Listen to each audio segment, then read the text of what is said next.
So there's less than just 2 days until we can all put an X on the ballot paper. But as we know from turnout figures before, not everyone exercises their right to vote. Yes, our region has 10 of the top 30 constituencies with the lowest turnouts in 2019.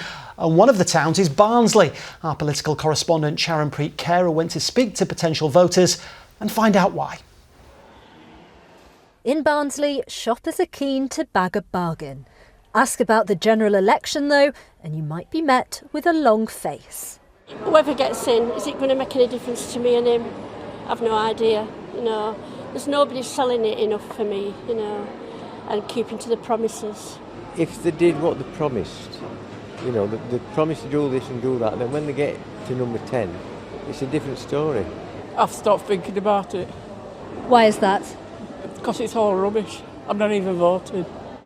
David Mills sells getaways, but what he'd really like to escape this election.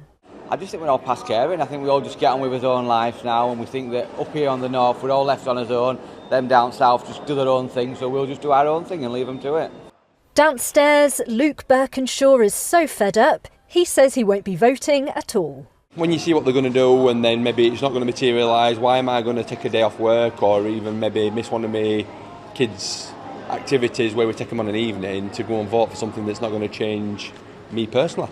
In 2019, it was roughly 50-50 whether voters here in Barnsley went to the polls.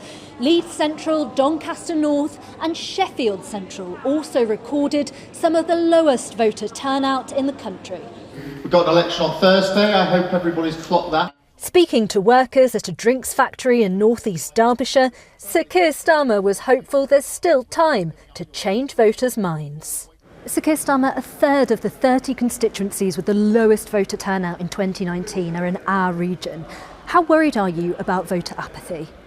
I'm not surprised, but alongside that, I think, particularly in this region, there's a real sense that we need change. That's coming to me from people I'm talking to. I do say to people, if you want change, you have to vote for it. Meanwhile, the Prime Minister had his own call to arms. I've been out with our candidates every day, and that's why I'm fighting hard for every vote. And I was up at 4 this morning talking to workers because we've got days left to make the case to the British people that Thursday's vote really matters for them and it will have consequences. And I don't want people to sleepwalk into something that they then regret. A vote for the Conservatives is a clear vote to have your taxes cut, to have our borders secure, to have your pension protected, and to prevent a Labour supermajority. And that's what I want everyone to focus on over the next couple of days. But that's just not the focus for voters in Barnsley, who suspect that whichever way it goes, they'll end up with a raw deal. Well, Sharon Preet's with us in the studio. Sharon Preet, just under 37 hours to go and counting until the polling stations open. Of course, all leaders hoping to win votes, but as we saw in your report there, they didn't exactly rush to the polling stations, did they, in Barnsley last time out?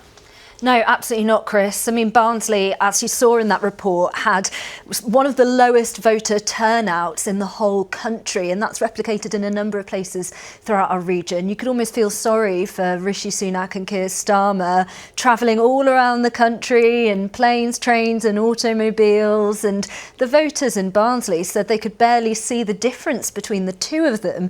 One of the offshoots of this disaffection with the two major political parties, though, is the rise of some of these smaller parties that haven't really been a feature in the past. Big one, Reform UK. They're doing very well in the polls. Be interesting to see how they do. We've heard from them on this programme, but there's also the Greens, who did quite well in the local elections here. Over the last 5 local elections, we have increased our number of councillors nearly 5-fold. So almost every council in the country now has at least one Green on it. And voters have seen the difference that having a Green in the room makes at their local town or city hall.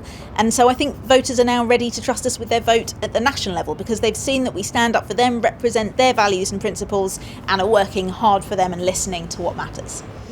And are there any other major players in our region then? Well, of course, there's the Liberal Democrats, Lara. They're trying to build back in Yorkshire. There's also independents in lots of different constituencies. I won't be able to take you through all of them and what they stand for. And then there's the Yorkshire Party, who want more devolution in our region. So the spending per person in Yorkshire is 2,600 lower than in London and in Scotland. So what we need is devolution settlement, like Scotland already has, to equalise that funding. And across all of Yorkshire, 2,600 per person, it's well over 14 billion a year. And those figures from the Treasury 2023. Now, if we had that money, 14 billion a year, think what we could do with it. We see London getting Crossrail and it's been a HS2. We could have a West Yorkshire Metro. We could rebuild Yorkshire's lost railways. We could actually fund schools properly.